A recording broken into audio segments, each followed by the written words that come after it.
MAM, 3 lettres pour désigner un poids lourd de la politique française.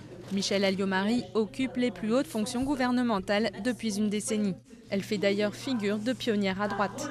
Première femme à la tête du RPR en 1999, elle l'est successivement à partir de 2002 ministre de la Défense, de l'Intérieur, de la Justice et enfin des Affaires étrangères. Des postes prestigieux pour cette gaulliste convaincue qui n'a toutefois rien d'une féministe. Au contraire, opposée à la parité homme-femme en politique, elle insiste pour qu'on l'appelle Madame le ministre. Venue à la politique grâce à son père Bernard Marie, ancien député et ex-maire de Biarritz, elle doit aussi beaucoup à un autre de ses mentors, Jacques Chirac.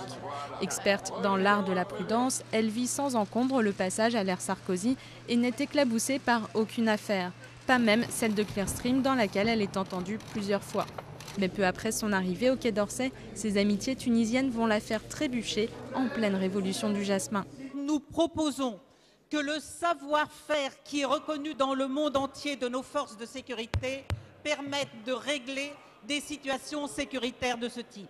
Tollé à gauche, embarras à droite, 3 semaines plus tard, le pays apprend qu'elle a passé les fêtes en Tunisie pendant le soulèvement contre Ben Ali et qu'elle a même utilisé le jet privé d'un homme d'affaires réputé proche du régime tunisien.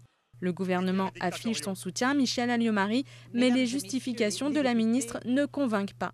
Il n'a à aucun moment mis son avion à ma disposition.